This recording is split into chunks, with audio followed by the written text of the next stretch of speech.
On this week's episode of Ride the Lightning, the Tesla unofficial podcast, the Model S has a record-setting day at a legendary track. Model 3 gets its much-anticipated U.S. government safety rating, another price increase on a certain option, software version 9 is getting a big new feature, and much more.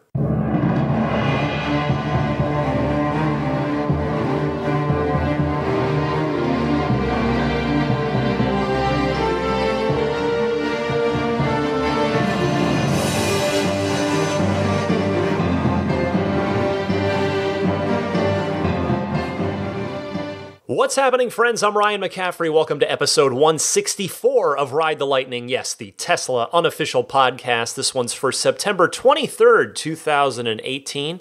Had an excellent birthday this past week, this weekend in particular. In fact, as I record this Friday night, just going to hopefully be doing some fun stuff this weekend. I want to do a nice drive down the coast.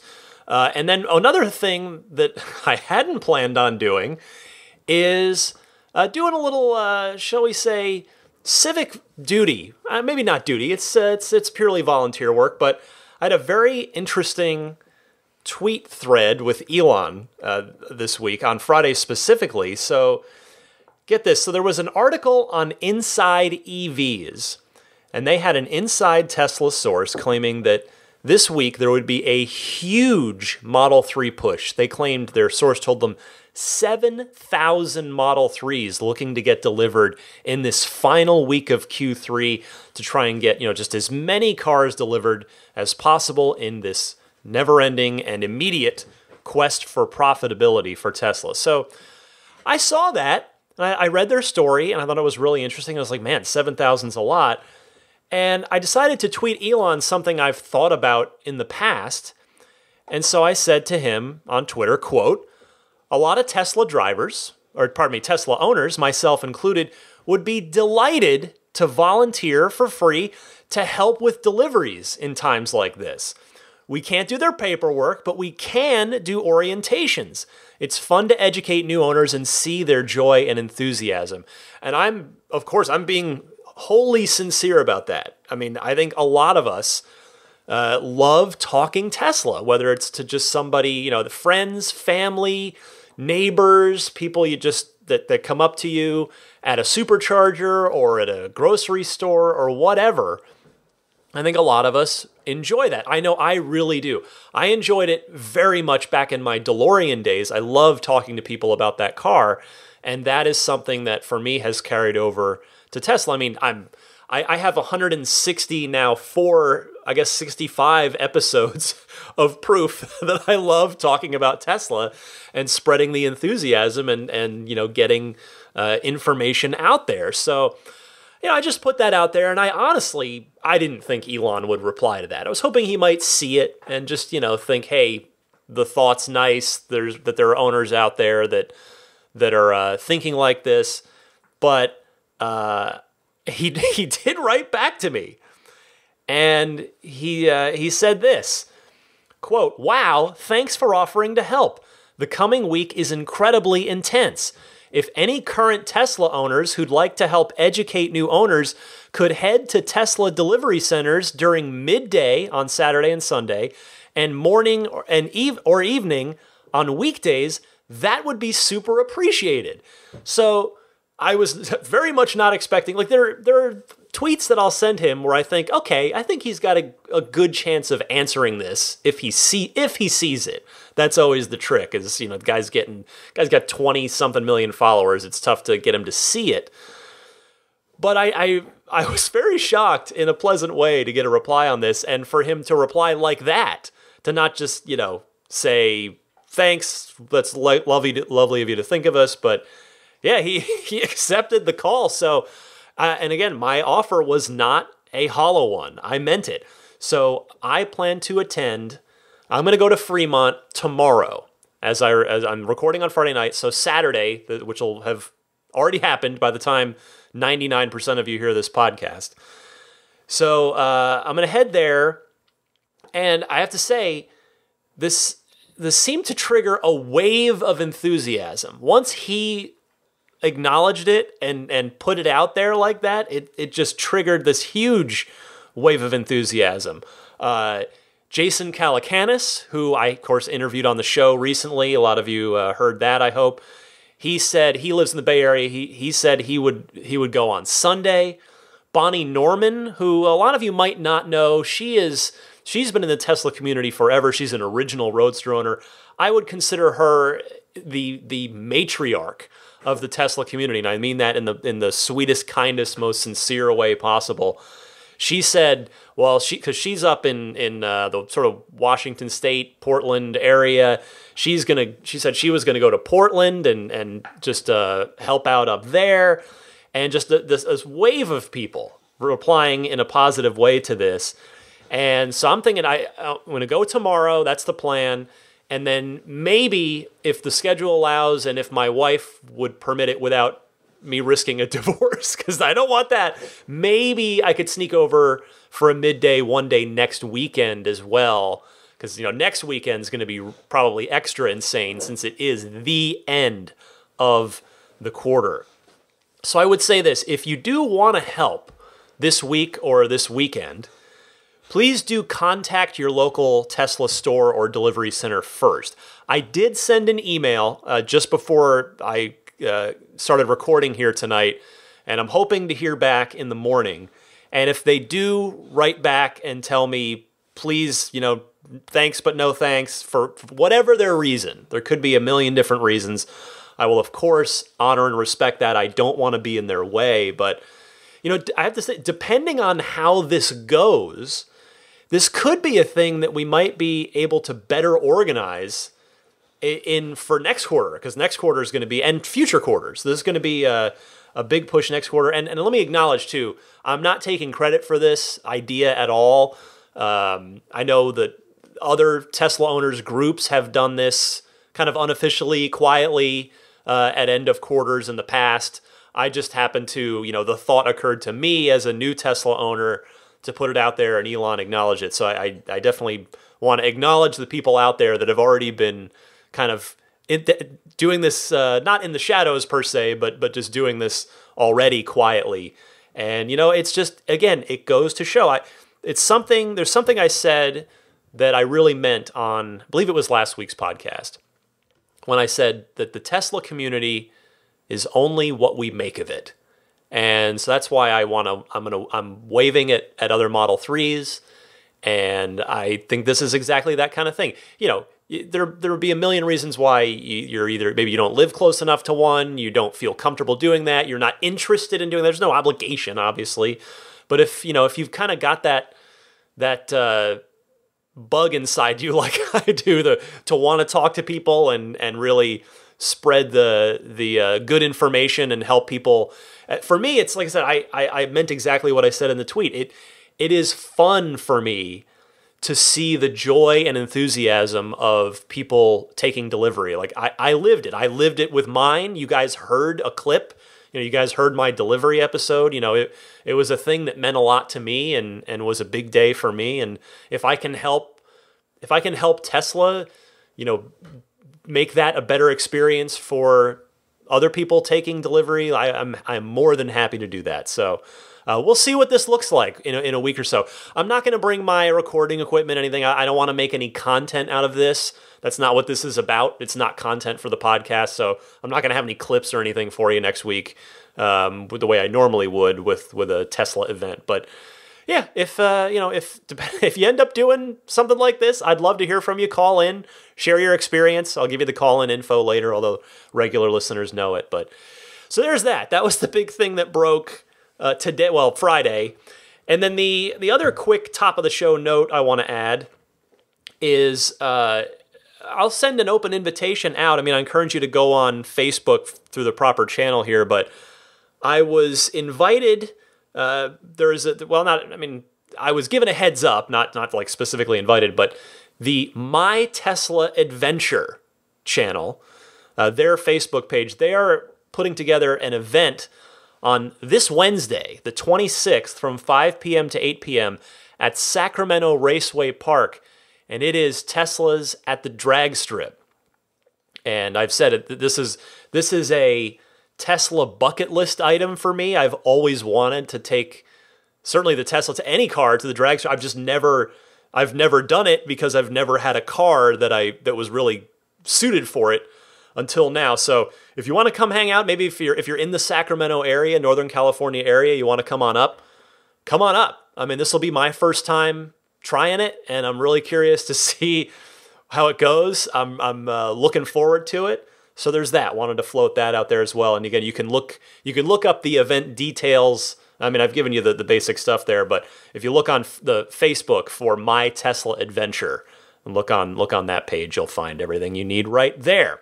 Okay, back to the Tesla news for the week. It was a very busy week, and that was before this little exchange with Elon tonight. So let's get right to it with this.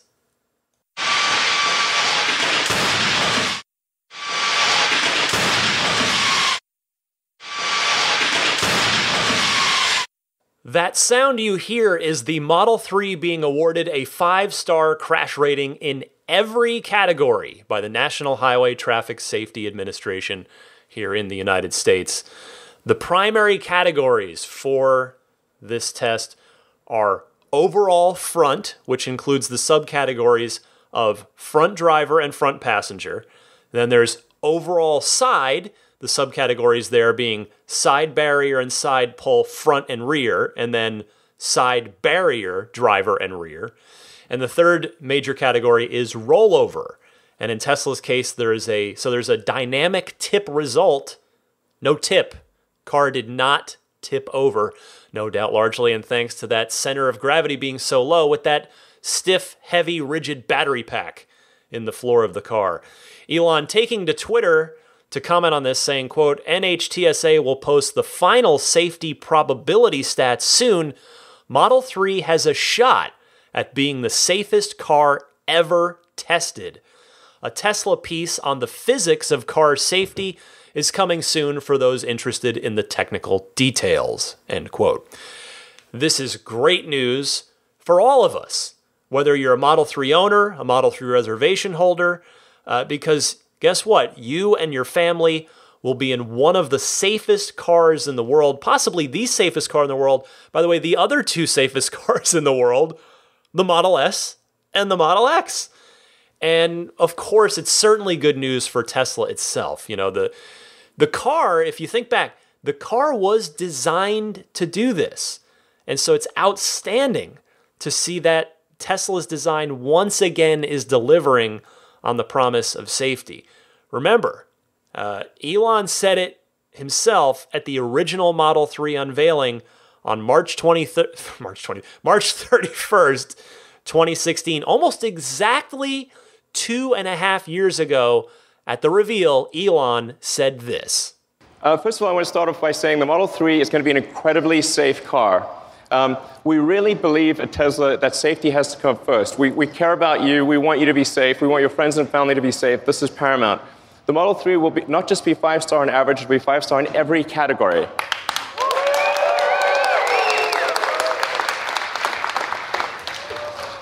So there you go. Elon Musk, true to his word from 2.5 years ago when the Model 3 was first designed. And also, by the way, if you are curious, the actual sound effect that I played earlier, the 3 crashy sounds in a row, those were from the actual Model 3 crash tests. That was from the frontal crash test.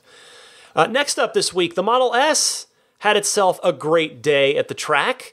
This coming via Franz von Holzhausen's Twitter, he of course being Tesla's chief designer. And the driver, Emile Boré, says, quote, working with the development engineering team at Tesla during a track day at Laguna Seca, by happenstance, we managed to complete a lap in 1:43 and 06 with a completely stock Model S P100D, breaking the overall production EV lap record by 5.12 seconds. Happy happenstance, I'd say. Smiley face. So a congrats in order to Emile. That is awesome that they just took a P100D to the track. And in the right hands, it did really well. It blew away the old EV lap record at the world-famous Laguna Seca track that's about an hour and a half or so south of San Francisco here. I've never been there. I'd love to go sometime. Anyway, I wonder, seriously, I do wonder, could that record be breakable by the P3D?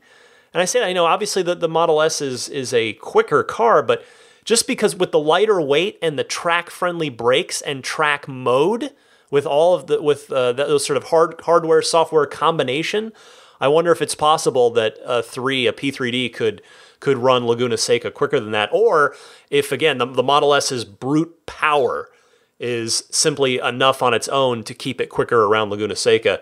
Very, very cool to see this, and I was happy to see that on Franz's Twitter account. He doesn't tweet too much.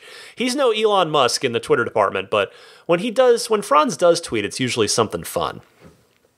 Well, we move from some good news to not super good news for this week. Notice I'm burying the bad news in the middle of the show so that we can get it out of the way and get back to feeling good and enthusiastic and having fun, which is what we're here to do. Well, multi-coat red paint on any Tesla you prefer is now going to cost even more money than it did before. It's now up to $2,500 on all Teslas. Now it had been $1,500 on S and X for pretty much forever. But on the Model 3, it debuted, it was $1,000 for some reason. It was the same cost as the other paint colors. I've talked about this at length in past shows, but then eventually they did bump it up and gave it parity, and then it went up to $2,000, and now here it's $2,500, which is a good bit more than the other colors. It's a good bump higher, and I have to think that it's not really about profitability in this case, the way that a lot of the other price adjustments I think have been. I feel like here it's probably due to the complexity of that paint job. Elon himself has talked about the tint in the clear coat, and that it is it is a multi-coat, it is trickier, and that they have to shut the whole paint assembly line down and to switch over to red. And he made the joke about it looking like an episode of Dexter in there.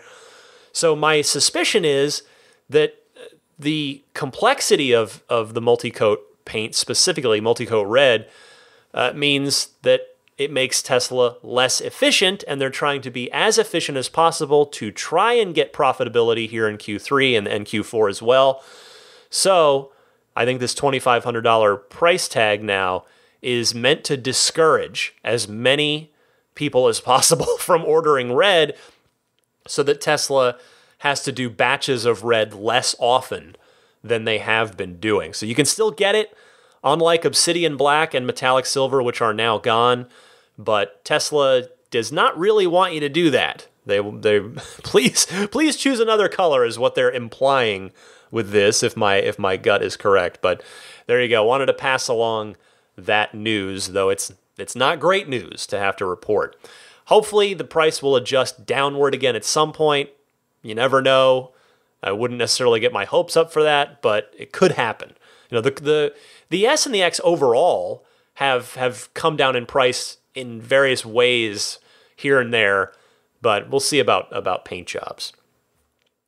Next up this week, speaking of paint, but more so body repair, Elon Musk took to Twitter to discuss body work and body shops with Tesla, which has been a topic of concern, and justifiably so. I've had callers in the Ride the Lightning hotline that you've heard from that have waited months for parts and or repairs. I expressed that. That was one of my questions that I asked that got answered or got addressed by Elon at the shareholder meeting. Given the scaling up that's happening at such a rapid pace for Tesla, that can they keep pace with this? And so Elon took to Twitter and said, quote, "Tesla is bringing most collision repairs in-house as outside firms take weeks to months for repairs, driving Tesla owners and us crazy. Exciting to see some Tesla collision repair operations already completing within 24 hours. Aiming for same day soon, then under an hour. Goal is for the repaired car to be better than before the accident. It should always be true if damaged or used parts are correctly replaced with newer parts. And that was the end of his bit there. Now, tech YouTuber Quinn Nelson, I want to give him a shout out here for getting this out of Elon. He said, and fairly so to Elon, I thought the inability to supply parts to said repair shops was the issue, not the shops themselves. To which Elon did reply saying, quote, outside repair shops are jack of all trades, which means supporting thousands of makes and models. Tesla Collision Repair specializes in 3. Having all parts in stock and not waiting for insurance approval also make a world of difference. So he didn't exactly deny Quinn's statement there, but he simply sort of reinforced his goals with the in-house, the Tesla owned and operated service centers there. Now, Elon is right, but Tesla also needs to get better all around, not just with their own body shops, though I do think that based on how well vertical integration has worked for Tesla in so many other facets of the company, that it probably makes sense to vertically integrate this as well. Vertical integration, it's not right for everything. In fact, if I remember my American history classes in high school correctly, the United States eventually implemented laws to stop the flagrant abuse of vertical integration. But here in Tesla's case, I think they just do things so differently, that Tesla doesn't follow the traditional playbook in what they do. So I think it does make sense for them to control the top to bottom aspects of something in-house, whether it's body and collision repair or seat manufacturing or something like that. I will say, for me, if I ever need to bring my car to a body shop, hope it doesn't happen, I would much rather take it to Tesla themselves. I really would. I just feel much more comfortable that it's going to get done right.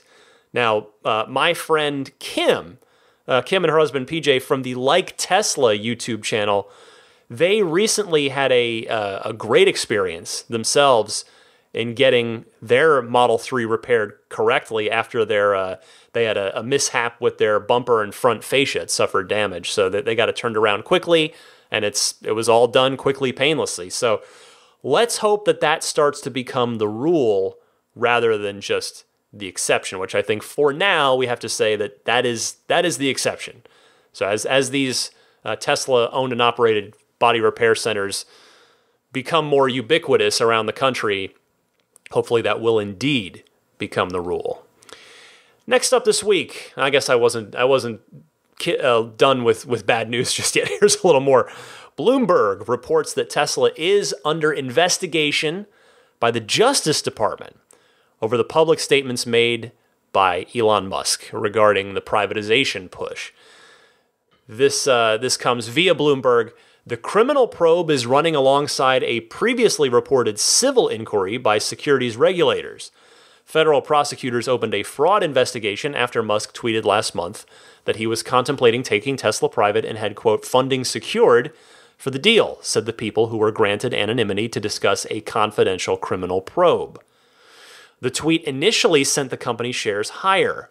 Tesla confirmed it has been contacted by the Justice Department, and their statement is, quote, last month, following Elon's announcement that he was considering taking the company private, Tesla received a voluntary request for documents from the Department of Justice and has been cooperative in responding to it. We have not received a subpoena, a request for testimony, or any other formal process. We respect the DOJ's desire to get information about this and believe that the matter should be quickly resolved as they review the information they have received. End quote. Well, as financial advisor Ross Gerber noted on Twitter, as the fudsters, as I like to call them, were spinning this to sound as absolutely dire as possible. Ross said, quote, current DOJ criminal investigations include Wells Fargo, Microsoft, AstraZeneca, TV broadcasters, Verizon, and AT&T. So he's saying, and there's a little more. And of course, Volkswagen. It's a long list, not that I'm happy Tesla is on it, but it is far from the end of the world. In fact, it seems minor compared to the others. Well, let me try, as always, to be even-handed here. I do think that Tesla may deserve to be penalized. Maybe. I mean, when you just sort of look at this from the outside with what public thing we had to look at, in hindsight, Elon probably should have never tweeted what he did on that without being on the total same page as everyone else in that company internally. I do believe Elon, to be clear. I believe him when he says that he was just trying to be transparent. The thing is, he could have still done that by letting his legal experts vet the whole thing before he said anything publicly. And as it turns out, just again, hindsight being 2020, Elon could have saved face because we know how this ended. It ended with Elon saying basically, never mind about privatization. But anyway, I mean, if Tesla does get penalized on this, it's likely to be nothing more than a fine. I seriously doubt, from everything that I've read on this, that there are going to be any truly dire consequences to it. So I wouldn't worry too much about it. You'll probably see some negative headlines on this over the course of the investigation and how this goes. But that seems, sadly, to be par for the course these days when it comes to all things Tesla. Next up, I want to go to a phone call here. Just take a quick pause and go to the Ride the Lightning hotline to hear something interesting that was sent to me by loyal listener Jerome in Lake County, California. He heard this ad on one of the news networks on Sirius XM. So it was the radio version of one of the major news networks. He was able to record the ad and send it in. Take a listen to this. For details. This is an advertisement by the Dampier Law Firm of 55 North Section Street, Fairhope, Alabama. No representation is made that the quality of the legal services to be performed is greater than the quality of legal services performed by other lawyers. Attention anyone who traded Tesla stock after CEO Elon Musk tweeted that he may take Tesla private and had funding secured. If you traded Tesla stock and sustained losses, you may be entitled to significant cash compensation for losses on those trades. Visit TeslaTweets.com right now to find out if you qualify for significant compensation. That's TeslaTweets.com. Tesla has been subpoenaed by the Securities and Exchange Commission and sued for federal securities fraud in connection with the tweets. Go to TeslaTweets.com now to see if you qualify for compensation. Billions of dollars in market cap were lost after this now famous tweet. If you traded Tesla stock after Elon Musk tweeted that he was taking Tesla private and had funding secured, you may be entitled to significant cash compensation for losses on those trades. Go to TeslaTweets.com right now to see if you can see compensation. Just go to TeslaTweets.com. That's www.TeslaTweets.com. TeslaTweets.com. So did anyone else's mind just go numb after that? First of all, yes, it's normal to repeat the phone number or website URL of your business a few times during a radio ad. You know, you want to try and get it to stick in people's minds. But my goodness, was that gratuitous. Boy, were they trying to stuff that down your throat. When I first screened that call, I'll tell you, my wife, she was nearby. And even she went, my God, that was her reaction to it. It was gross. That just almost to me reeked of desperation. But probably, if I had to guess, that site is probably run by short sellers trying to make Elon hurt. But I know that's just me speculating. I did go to the site, by the way. It's pretty standard thing that you've seen before. You know, the sign up here to be part of this possible class action lawsuit kind of stuff. It reminded me of those, if you or someone you love worked around asbestos and has now developed mesothelioma, you may be entitled to monetary compensation. That's what it reminded me of, one of those commercials. So anyway, feel free to take a look if you're curious. I don't want to make up your own mind for you. If you want to go to the website, which I'm not going to repeat because you just heard it 37 times in a span of 60 seconds. You're welcome to check it out if you're curious, but my guess is that most listeners to this podcast will be more likely to chuckle at this than actually join it, but that's just me. Let's get back to some good news. So that's all the bad news for the week. That's all the not fun stuff. Back to fun stuff. Really cool announcement here. Dashcam. We've talked about Dashcam before. You know, a lot of people like to get them installed in their new Teslas because they can do a great job of capturing vandalism or an accident, things of that nature.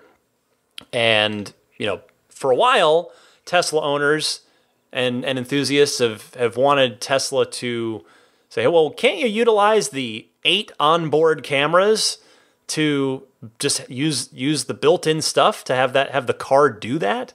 And Elon has addressed this multiple times in the past, saying, okay, yeah, we're working on it.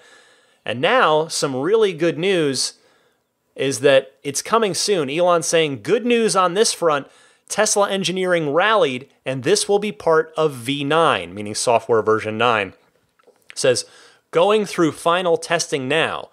So I then replied to Elon because I was curious. I said, so like the initial release of version 9 or a subsequent release, such as, 9.1, something like this. And he kindly clarified that for me. He replied to me saying, yes, albeit a beta version, it will improve with version 9.1. So there you go. I think it'll be very interesting to see exactly what kind of functionality this is going to have, both in the initial beta release and in the more, I don't want to necessarily call it final, because Elon didn't say that, but the more fleshed out 9.1 release. I do think, to just set expectations, I think it would be a bit foolish to expect the same level of audiovisual quality and functionality that a dedicated high-end dash cam would provide. But that being said, I really hope that this is something that can be useful in both passive and active ways. I would love to be able to activate any of the car's cameras at any time from the Tesla app on my phone. That would be cool, in addition to, of course, having it sense movement that's close enough to the car and have it auto record for, potential vandalism. And then if the car senses an accident, it saves the last 30 seconds of footage from all the cameras, something like that. So since that beta is supposed to be shipping with 9.0, we should be seeing that in the next 30 days or so, which is just fantastic news. That is a big new feature being added to all of the Tesla fleet. That's great. Also from Elon on Twitter this week, some insight into what he thinks of the referral program, which has, been running for a good couple years now. But it does seem that it will be coming to an end sooner rather than later. Still don't know quite when, but Elon was asked if international reservation holders, of which I know I have many out there in the Ride the Lightning audience, who, those folks obviously don't have referral codes of their own yet to be able to participate in the referral program. Well, one of them asked Elon about that very topic, and Elon said, we'll see what we can do. We really need to bring this program to an end while being as fair as possible. It's not sustainable long term. Well, I'd love to see it keep going, certainly, but I do see where he's coming from. I really thought, I'm sure I said it on the podcast, I really thought it was going to end once the Model 3 production ramp hit 5,000 cars a week.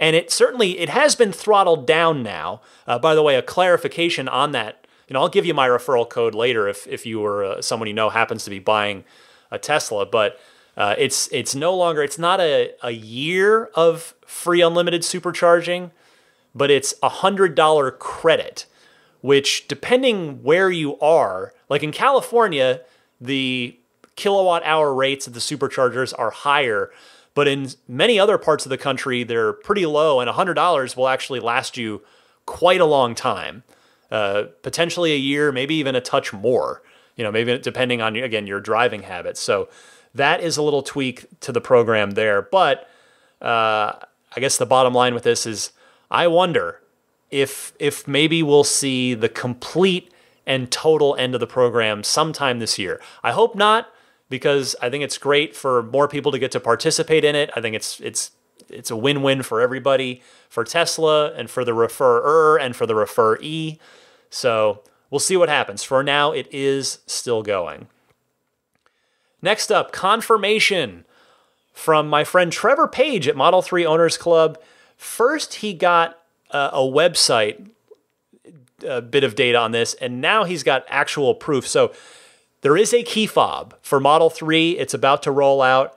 I don't know. I don't have any more details on it for now. I suspect by next week's show there could be more to this, but originally Trevor had posted a screen grab on the Model 3 Owners Club Twitter account from a Canadian government website which shows the search results for Tesla on a radio equipment list that's registered with the government. And right there, plain of day, it says hardware version identification number 1133148. Look it up if you're Canadian. Product marketing name, Model 3 key fob, which is about as clear as it gets. And it's got a certification number and approval date that having been on August 8th. And then just before I sat down to record the show this week, Trevor actually posted a photograph of the Model 3 key fob. So Elon Musk making good on his word about this. You'll remember that this issue came to the forefront in the Consumer Reports evaluation of the Model 3. That they were doing a lot of constructive feedback on the car. Elon spoke to them on the phone about their concerns, and actions were taken, including this.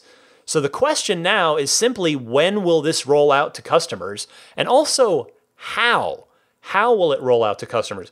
Presumably, again, my money is on this not being free to anyone, be they existing owners or brand new owners.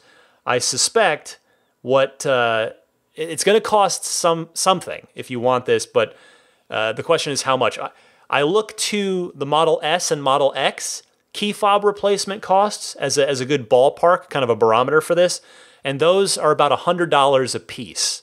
So we'll see where the Model 3 key fobs net out, but they are happening. So if you're a person that has a lot of trouble or frustration or just no interest in using your smartphone as your key, now you're going to have the same option that an S and an X owner have for this. Finally this week, again, the end of a ton of news, just a hugely busy Tesla news week. My friends at Teslarati report on an updated supercharger idle policy. So you'll remember that this was implemented, a good couple years ago now.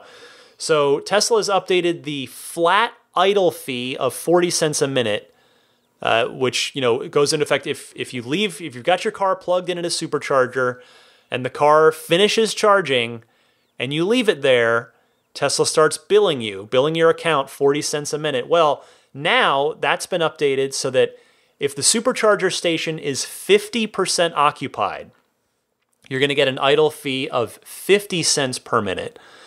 If the supercharger stalls are all occupied, if the station is full, 100% occupied, you will be charged a $1 per minute idle fee. Tesla notes, this is again still via Teslarati, in the supercharger FAQ, the FAQ, that drivers will be granted a 5-minute grace period during which a fee will not be incurred. But once this grace period passes, the driver will be charged for the 5 minutes and each additional minute after that. So if you go past the grace period, you don't get a grace period at all. So bear that in mind. And Tesla noting that vehicle owners will continue to receive reminders through the Tesla app when the vehicle is nearing its intended state of charge. Also introduced in today's supercharger pricing structure update is a $50 cap. Listen to this is important. Wherein supercharger access will automatically be disabled if there's an outstanding balance due for supercharger fees, either incurred through idle fees or just pay per use, and when a credit card is not on file. Supercharger access will instantly re-enable once the balance is paid. Tesla will also have the ability to grant supercharger access to a vehicle remotely in the event of an emergency. The pricing update and software release are being implemented in North America first, followed by a global rollout. Well, I have to say, I don't think this is a surprise at all for two reasons. Number one, you guessed it, the common refrain on the last few podcasts, including it's come up today, that quest for profitability. And the other reason, number two, is that the reality is the Tesla fleet is getting much bigger, so much bigger, and it's happening very quickly. So Tesla needs to police this more diligently so that customers have the very best experiences possible at the superchargers. I certainly don't have a problem with this because if you're done charging, you should get out of there. And just as Tesla owner etiquette, again, we talk about being good to each other and making the Tesla community awesome.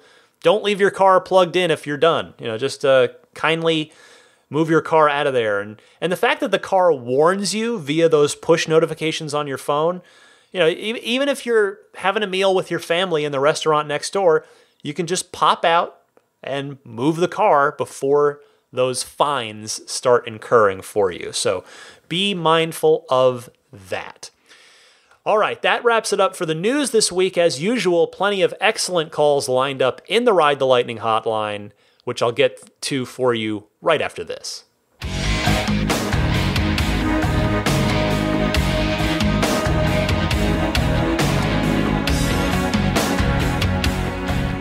This is the part of the show where you call in. We get your voices heard with your questions, your comments, your discussion topics.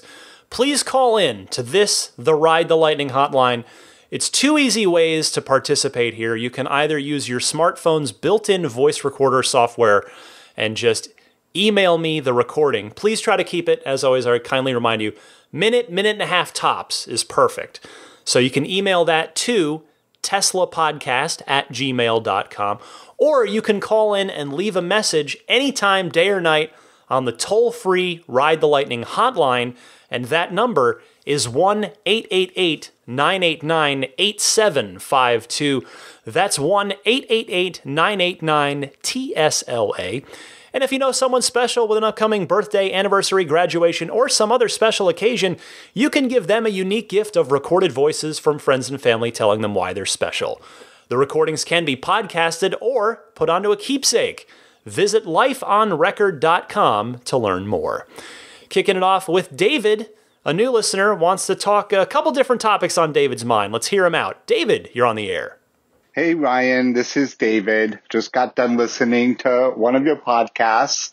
A new listener, just discovered you a month or so ago, and really enjoy your podcast. Couple of quick questions, real quickly, if I may. One is with autopilot, which I really love. I'm not quite sure where to put my foot. I keep it kind of like hovering over the brake because I am a little unsure about it sometimes with the stop and go traffic, or if a car comes, in front of me and cuts me off. So I kind of keep my foot in front of the brake, but my foot gets tired very quickly. I'm kind of curious, where do you keep your foot when you use autopilot? That's my first question. And my second question, if you have time, I also got the red multi-coat paint color, and I love the paint color.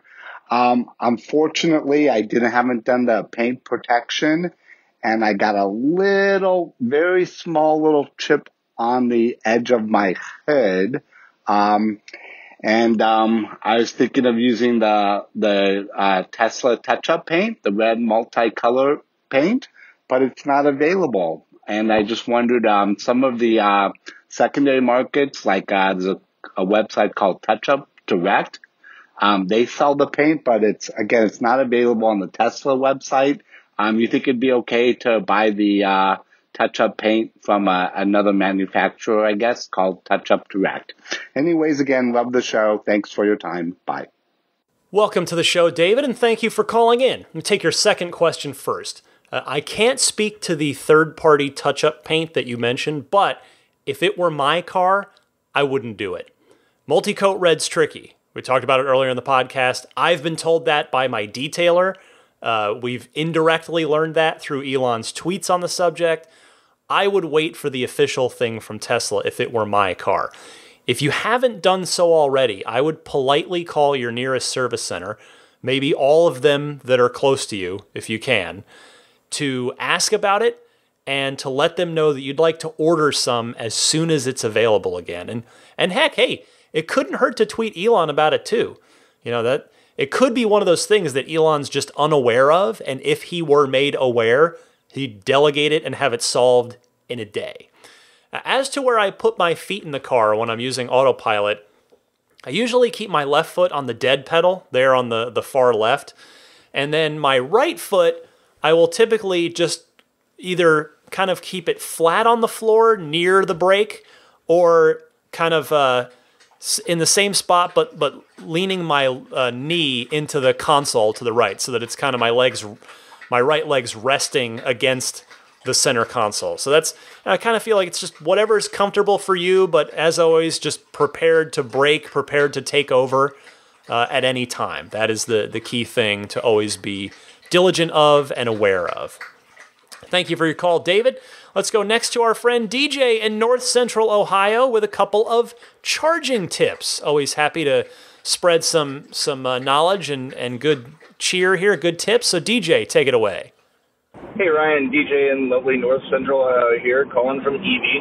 Hey, just heard the show and you were talking about charging, and I thought I'd give a couple of charging tips related to that scheduled charging. Some people may or may not know, but firstly, you don't want to charge really a whole, close to full, even though you're not charging to full. The best spot to charge to is either 70% or 80%, depending on your charge. So, Ryan, hopefully you're charging to 70% nightly with that short commute. But the second thing is that scheduled charging, even if you don't have an EV rate plan, in order to maximize your use of your charge, the car does have some vampire drain. So if you charge up and you complete your charge, it's possible, and maybe it's just me being insanely paranoid about being efficient, because that's the way I am. But you want to start that charge so that it ends as close to when you're going to use the car as possible, so you don't lose that vampire drain. I find with my Model S that usually with my UMC and a 240 volt 40 amp circuit, I get about 10% per hour charged. So if I get home, I have 50% remaining on the battery, and I'm going to charge to 80% the next day. I know that I need 3 hours to charge, and I will set that to end as close. So if I'm going to leave at 8 o'clock, I will set that to end as close as possible so I don't lose any of that charge. So I'll set my scheduled charging to start at 4:30, knowing that it should end at about 7:30. Anyhow, but I give that tip out there for everyone. Enjoy the show as always. Take care, Ryan. This is one of those calls that I have nothing to add to. DJ, I very much appreciate you passing along these, I'll tell you, very solid charging tips from an efficiency-minded Model S veteran such as yourself. I actually am taking one of those tips. I mean, I was already doing number one, but thankfully the car sort of pre-defaults to that. But number two, that's an excellent tip. I was setting it to charge right at 11 when my EV rates, my lower kilowatt hour rates kick in, but I moved it to 3 a.m. so that I probably could even get away with 4, even 5. I don't know, I'm kind of play it with caution a little bit, but yeah, why not eliminate 1 or 2 miles of vampire drain range off of the charge? That is an excellent tip. Thank you, DJ, as always, for your thoughtful calls. Let's go next to Mike, who wants to talk about the next generation of Tesla fans and Tesla owners. Mike, you're on the air. Hi, Ryan. Mike Young here. First time, long time. I have 2 children, ages 8 and 11, and I've noticed that kids in their age group, Gen Z we'll call them, really know about Tesla cars. This seems to be the car that they really want. When we were coming of age, we wanted the Vette or the Lambo, but the Tesla is the car that this generation really wants. When my kids first sat in the Model 3, they took to the touchscreen like fish to water. This seems like a natural extension, as all of their childhood they've had a tablet or touchscreen of some sort. It seems like you have picked up on this recently, and I just wanted to get your thoughts. Keep up the great work. Bye. I think you're onto something here, Mike, and thank you for the call, by the way. Kids do naturally understand and gravitate to touchscreen devices. At least mine does and did practically from birth, and I've seen it with other people's kids, that people in my life as well. And touchscreen devices, as we all know, are all around us nowadays. In fact, to your point, Mike, you could argue that the knobs and buttons in most other cars are baffling and foreign to a child, and thus a kid is not as likely anyway, to be interested in those cars.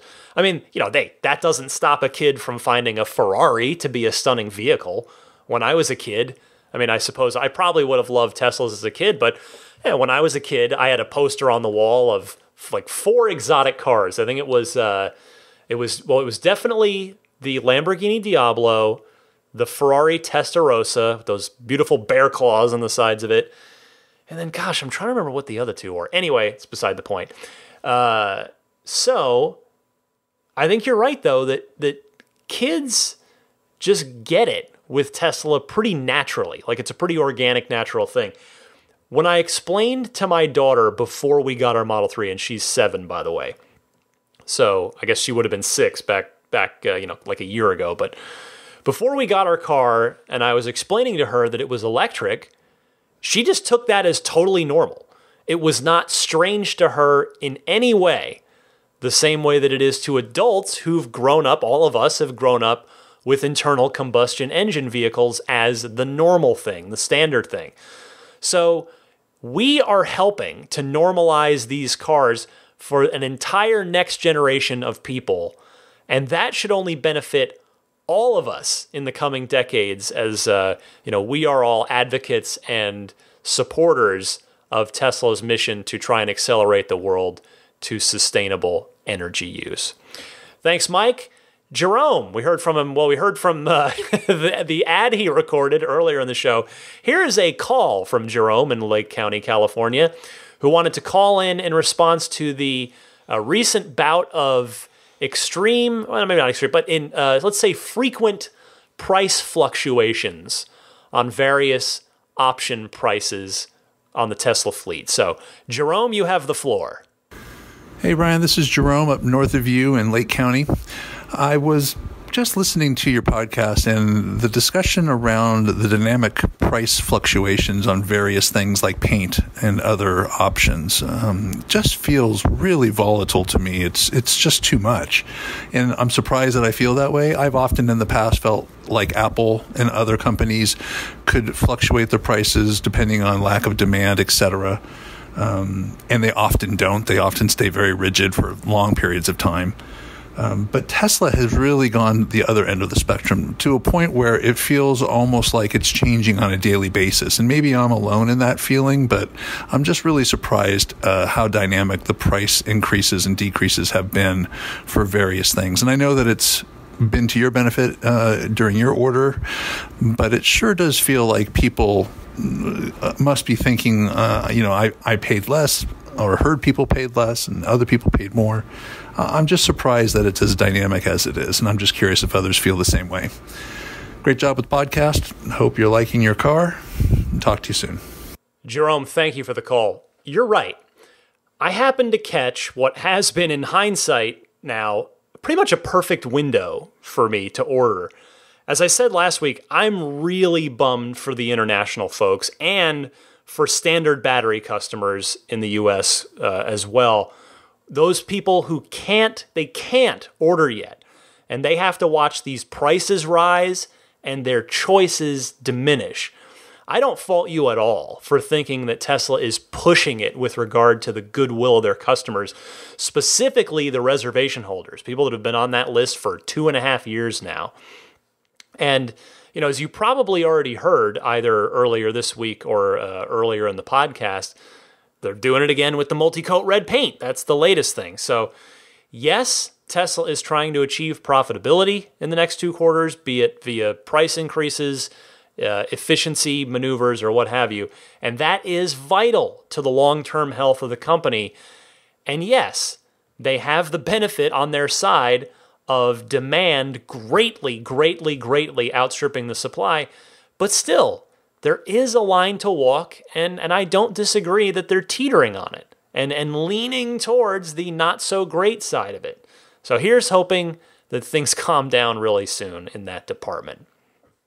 Jason from Newport Beach is next up, and he wants to talk about supercharging. Jason, you're on the air. Hey, Ryan. Jason from Newport Beach calling again. Hope you're well and enjoying the Model 3. I just got my Performance Model 3 a week ago. Love this car. It's great. Question I have for you and listeners. I've noticed that when supercharging, the Model 3 charges at a much faster charge rate than my 2015 Model. Naturally, it supercharges based on usage, other cars there, etc., etc. But it seems to me that under every circumstance, the Model 3 charges faster than the Model S. I was wondering if you had any insight into this question or this observation and what other owners have observed. Thanks. Bye. Congratulations on the P3D, Jason, and thanks for calling in. To the best of my knowledge, it is a battery chemistry issue. The 2170 cells that are in the Model 3 are designed to recharge more quickly than the 18650 cells, which of course at this point are a fair bit older by now. I would expect Model Y to perform the same, and it'll be interesting to see when the S and X see a change to enable some sort of faster charging. Of course, we're also still waiting on V3 supercharging, which could roll out, or at least maybe we'll start hearing more about it in the next few months. Remember, that was an Elon tweet from not too long ago that I think was initially suggesting that we'd hear something right around now. So that's seemingly maybe on the back burner a little bit, or at least under the radar. So hopefully we'll get some good news on that front fairly soon. Next is Ron from Nashville, who wanted to call in response to the idea that was discussed, I believe it was last week, about private mechanics, private service for Tesla, instead of necessarily having to take your car to Tesla itself. Ron, go ahead. Hey, Ryan. It's Ron from Nashville. Just got done listening to your latest podcast. I wanted to comment on a couple things. The first was private mechanics for Teslas. I have an acquaintance at the gym who owns a small European auto shop, and we've actually had that discussion, and he said there are two aspects of that. The first is getting a mechanic, somebody who's actually trained in and knowledgeable about Teslas. The second is once you even have somebody like that who apparently costs more than regular mechanics, you need to get equipment. And that, he said, is pretty expensive to get both the equipment and somebody who knows what they're doing with the cars. So he said he's not looking to make that investment anytime soon. But if there were a lot of people with them in the future and people would be willing to use non-Tesla mechanics, he said he would entertain that possibility. But at this time, that's not something on his in his immediate future. The second, ICE cars, we can totally empathize. I have an S and my wife has a 3, and before the 3, she had an S. And ICE cars, just driving them now is it's just something that we really don't like. Besides feeling dirty, just the other things that you mentioned, leaving the cars running, not locking them, etc. It's just Tesla's a very it spoils you, as you said. And the last thing, washing the car, you had mentioned a leaf blower. So recently, I'd say for the past 6 months, I've been doing waterless washes with my car. I watched a video on, I know there's several brands of washless sprays.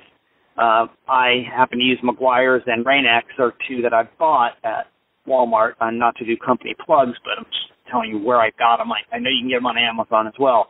But if your car's not that dirty, meaning not a lot of bugs or tar or any of that other stuff, just, spray this stuff on, use a wet microfiber, wipe it, and then use a dry microfiber to buff it. And 10 minutes in my garage, and it looks beautiful. So I don't know if you're interested in going to a waterless wash that is just a matter of spraying some stuff on and wiping it off.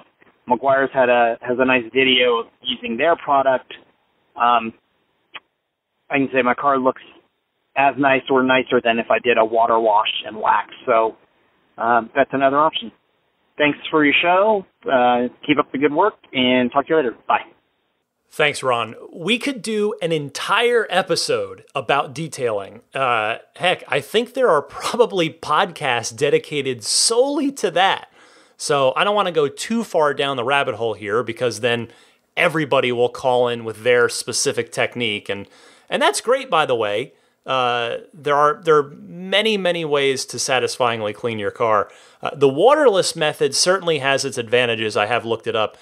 Namely, of course, water conservation and simplicity. For me, I washed my car for the third weekend in a row last weekend, and I'm getting better. I'm getting faster with it each time as I get more comfortable with it. I'm following the 2-bucket method recommendation of my detailer, and I'm making sure to follow it to the letter, mainly because I trust him. You know, he did the work. He put all the, the film, everything. So I trust him to guide me in the right direction. Though, to be clear, I certainly don't dismiss any other methods. I will say on a more general level that when I was washing it last weekend, I was thinking about how much I was enjoying the experience and the convenience of power washing it in my own garage. It was great. With my DeLorean and then my last car, the Infiniti, I used to always go to the coin-operated power wash places, the ones that always have like 5 or 6 bays. Of course, sometimes with the DeLorean, I would just clean the entire car with Windex because the car is just bare stainless steel, but that's neither here nor there. Anyway, the coin-operated power wash places, those were fine. I was happy to do it that way, but for me, it's been really nice to not have to go anywhere or even move the car to wash it. So I like that. Cheers, Ron. Thanks again for your call. You always have lots of good calls. Next up, we've got Chris in Maryland, who wanted to talk about a particular leasing situation as he awaits his Model 3. Chris, go ahead. Hi, Ryan. This is Chris in Maryland. Very much enjoy your show. Listen every week. I'm a day one reservation holder for a Model 3. Still don't have it yet. And I'm also a 2-year leasee of a Model S. My Model S lease turn-in ends about October 1st. And I've been in contact with Tesla trying to get my Model 3 before my lease is over. Still no VIN or word from them on the delivery. I kind of feel like since I've already given them $3,500 now in reservation and down payment and all that, and I placed my order for my Model 3 at the end of July, that they would be very good to let me have my Model S for a few days past my lease, rather than charging me another month for a lease extension, which is an option. Let's say my delivery date ends up being October 5th or something, and my lease is up the 1st. If I were Tesla, I'd just say keep my Model S until the Model 3 gets here. I don't know if that is unreasonable on my part, but it would make me and continue to make me a happy Tesla customer. Just interested in your thoughts. Thanks. Bye.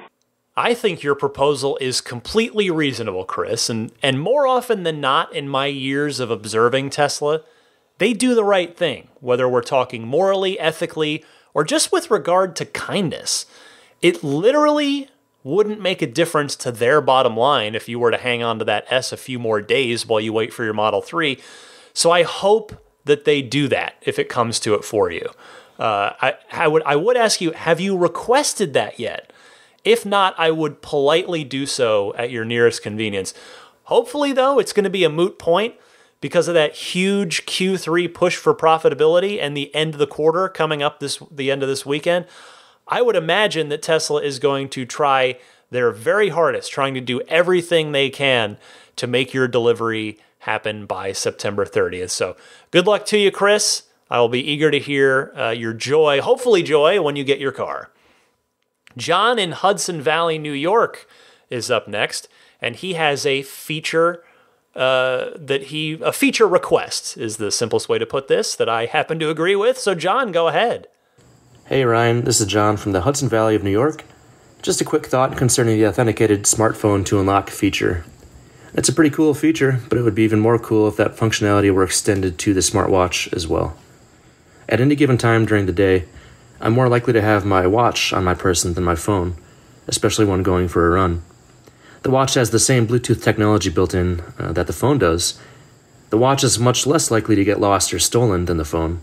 And finally, the battery life on my watch far exceeds that of my smartphones. I was just curious if you heard any rumors or news coming down the pike of Tesla offering this functionality anytime in the near future. I very much enjoy your show and am a Patreon supporter to that effect. Thanks, and keep up the good work. Excellent call here, John. And by the way, thank you for your support on Patreon. I really appreciate that. I could not agree with you more. I would love to see this.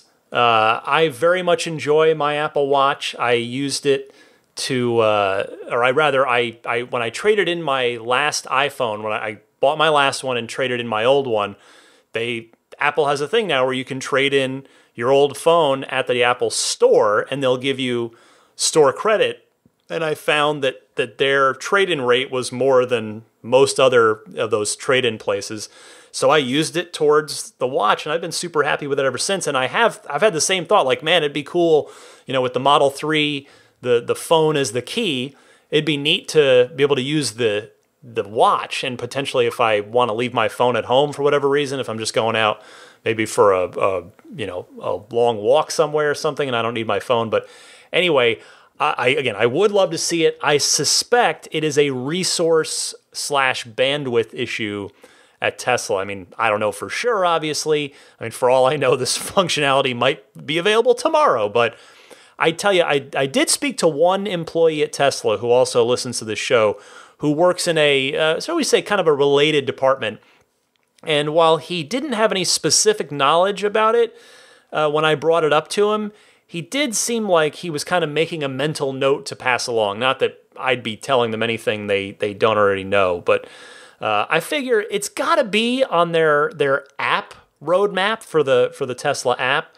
But it's just a question of how far down the priority list it is. Smartwatches are definitely becoming more and more ubiquitous. So I do think that it's not if, but when with this, whether that's in 6 months or in 2 years. So thank you again for your call.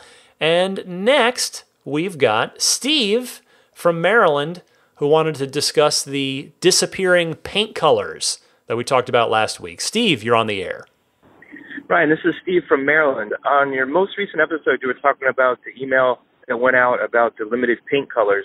It was in that email, two things I thought were significant that we didn't cover was, first of all, if you ordered one of those colors, they were going to expedite your order in front of others. It sounded like in 2 to 4 weeks you could get a 4-wheel drive version, which would then qualify for the U.S. tax credit.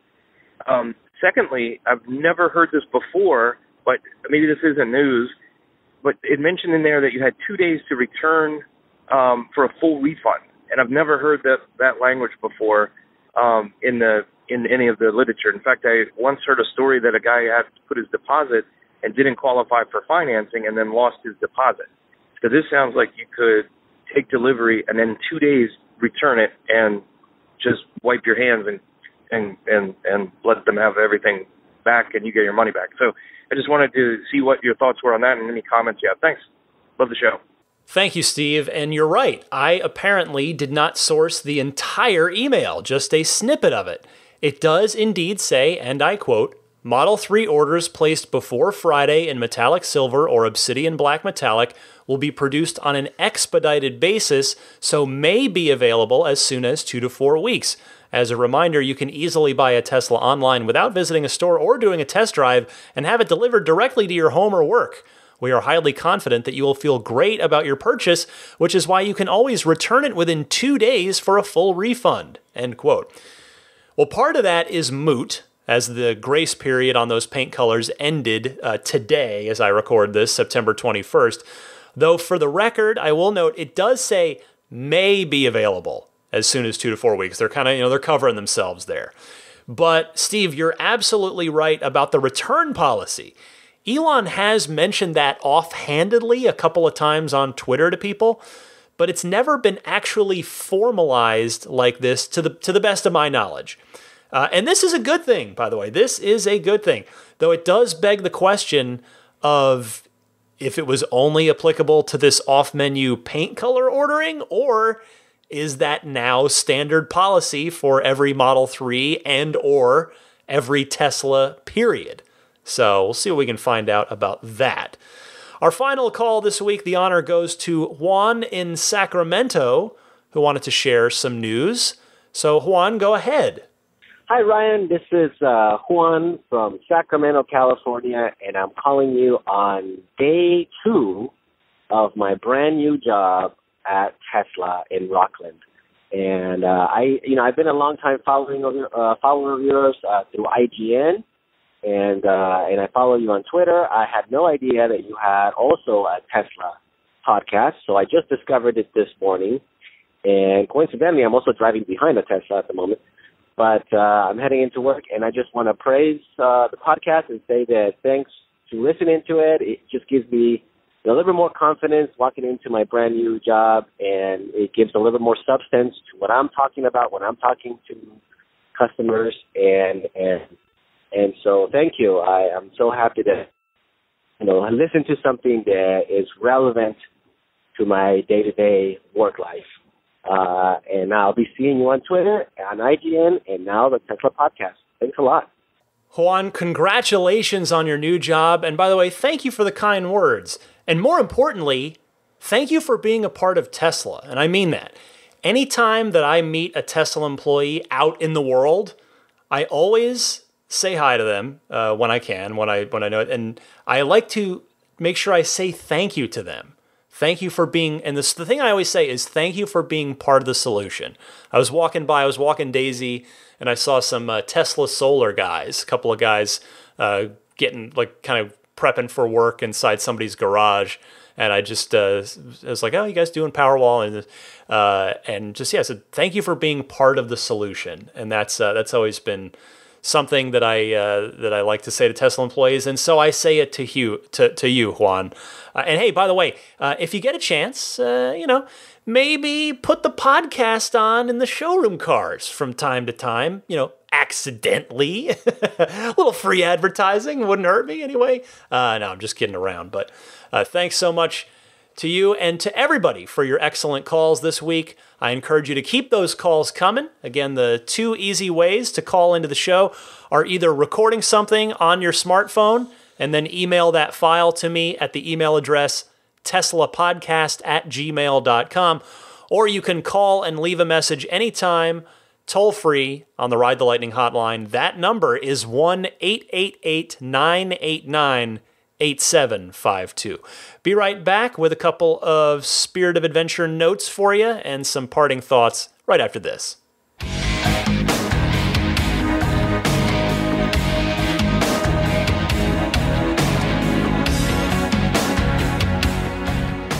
So 2 quick things I wanted to mention to you about my Spirit of Adventure adventures from last weekend. Number 1, first of all, of course, I spotted not just one of each, multiple brown and green Model S's over the past week after I was talking about them being unicorns on last week's podcast. I saw a couple of each, a couple of green ones, a couple of brown ones. So that's always fun. That was just the universe having a little fun with me on that one. And then the other thing I want to talk about was just to tell you, I got sent to autopilot jail last weekend. So I was down visiting a friend of mine in the very South Bay, and I was on my way back up. And I was on the 101 freeway coming north, and there was an exit, but not like a normal exit where you're slowing down. It was actually it was kind of an interchange to go onto another freeway. So I needed to get over 2 lanes. So from where I was, get over to the right. And autopilot was on. I was cruising. I think I had it set to 65 because, yes, DJ, I was trying to take your challenge, although it got the challenge got completely blown out by my friend Jeff, who is a Model S owner himself. He was driving my car and in doing so in a very spirited way. I trust Jeff implicitly, so the watt hour per mile went out the window on that. So I'll have to work on that another time. But anyway, so yeah, I'm just going along, and then there was another car. There was a Prius next to me, and I needed to get around it. So, but it was basically more or less pacing my autopilot. So I couldn't. My choice was basically with this exit coming up to go onto this other freeway. I could either fall back or zoom forward, and I'm not a fan of falling back because it's freeway. You don't want to be slowing down on the freeway for no reason like that, in my opinion. So I thought, okay, well, I'm gonna have to just hit the accelerator and zip around this guy. So I can get over and get onto this other freeway. So I got on the pedal, and seriously, I'm kidding you not, without even realizing it, like in an instant, I just crept over 90. I hit like 92, and autopilot really didn't like that because the auto, it was still on. I just hit the accelerator, and it was beeping at me and it was yelling at me, and it disengaged autopilot. It's like, take control immediately. And because the limit for autopilot's 90, and I tried to turn it back on, and it threw me in autopilot jail. It said, you cannot use autopilot for the remainder of this trip. I would have had to pull over, put it in park, and start over. And of course, I'm on a freeway. There was not a place to do that. So I basically had to wait till I got off the freeway and then got to a stoplight where I could put the car in park and then start over. So, word to the wise, the Teslas, all of them, not just the P3D. I've had a similar experience in the long-range Model 3 and other Teslas I've driven. 90 can come up really quick when you're already cruising on the freeway. Watch out that you don't get thrown in autopilot jail. So that was my little anecdote for this past week. Anyway, I want to throw some plugs out there. First, for Immaculate Reflections, they took great care of my car in the detailing department, doing the paint correction, the paint protection film, and the ceramic coating. And so I want to mention you can visit their website if you want to learn more about them or about their options and things they can offer you. irdetailing.com is the website. You can also read customer engagements, customer feedback on there or on them via Yelp or Instagram, and they're on, so it's yelp.com/immaculate_reflections. Same thing with Instagram. It's the immaculate underscore there, so check them out. And then there's Abstract Ocean, purveyors of fine aftermarket Tesla goods.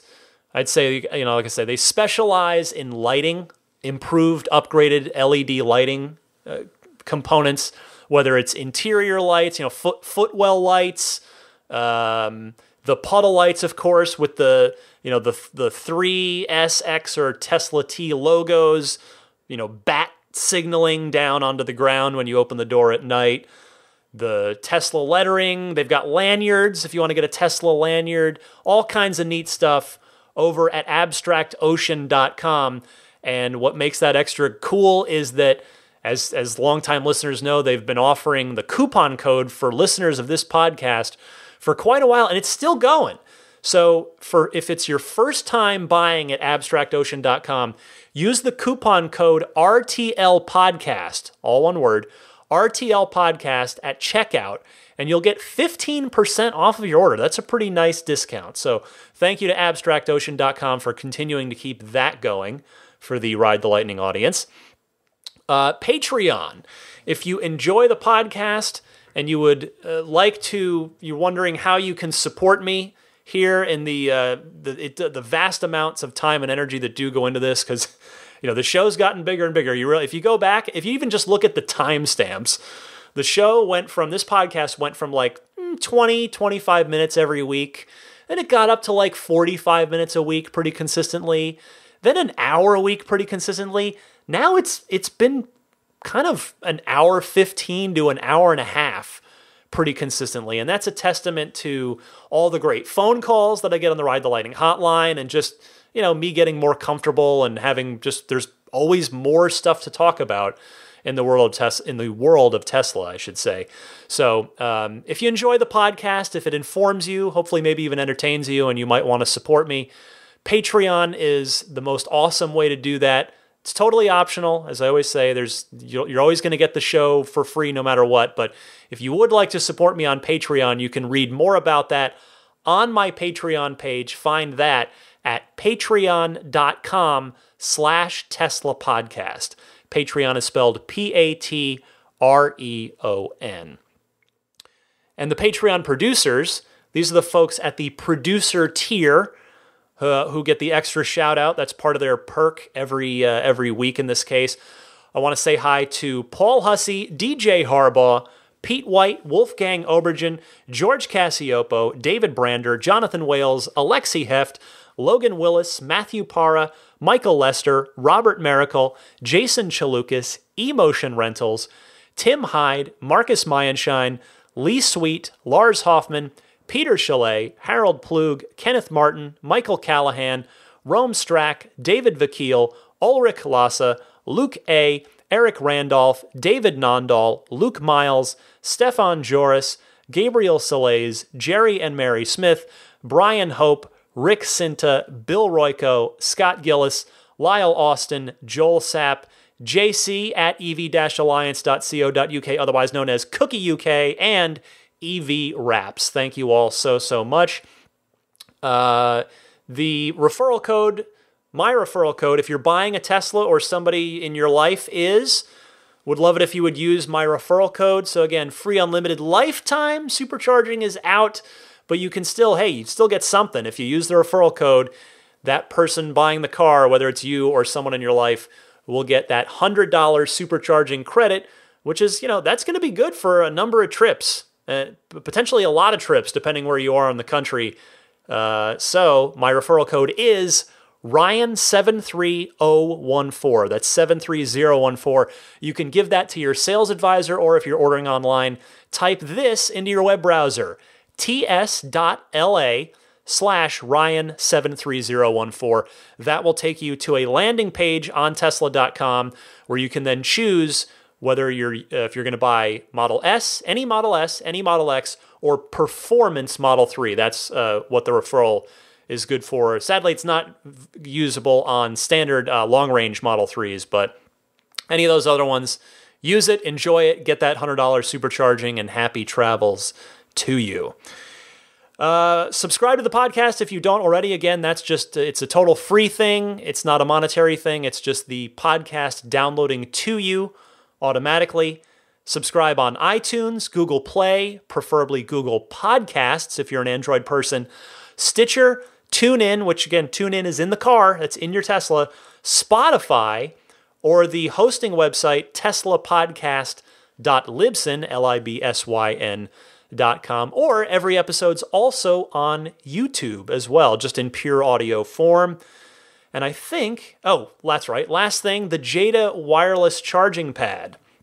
If you're buying one, it is this. I don't have a discount for that, unfortunately, but again, full transparency, if you do want to buy one, I'd love it if you would use this referral code that they gave me, because I'll get a couple of bucks out of the sale. So that would be super appreciated if you're interested in it. That is the URL is getjeda.com. Jeda spelled Jeda, so getjeda.com/REF for referral /8. So getjada.com/REF/8. Okay, I think we're really done now. That is a lot. It was a huge week. It was a fun week, though. This was a really, really fun week. I'm curious to see how tomorrow goes in Fremont, trying to help out. If it goes at all, maybe they'll tell me to stay home. That's entirely possible, but we'll see. And I'm hopefully going to be doing a birthday weekend drive. I have a particular drive in mind that the wife was interested in as well, that I think we're going to do on Sunday. So that should be fun as well. Be great to to take the spirit of adventure out and about. I tell you, I try to get through my week.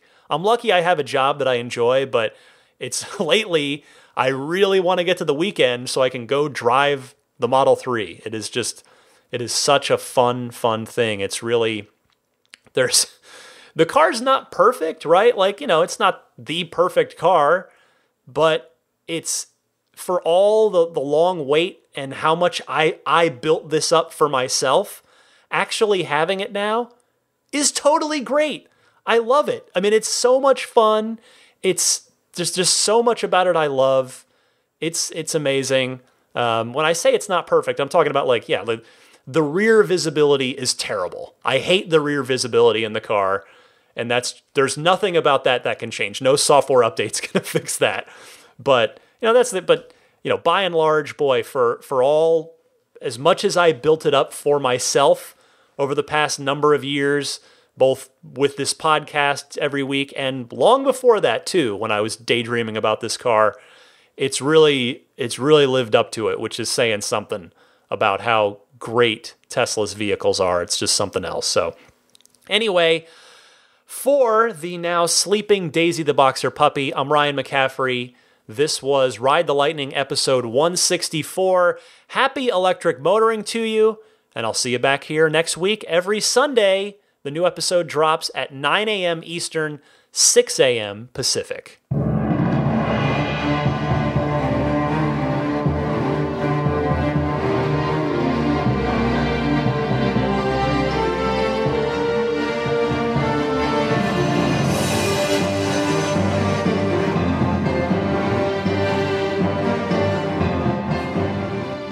I mean, I think a Tesla is the most fun thing you could possibly buy ever.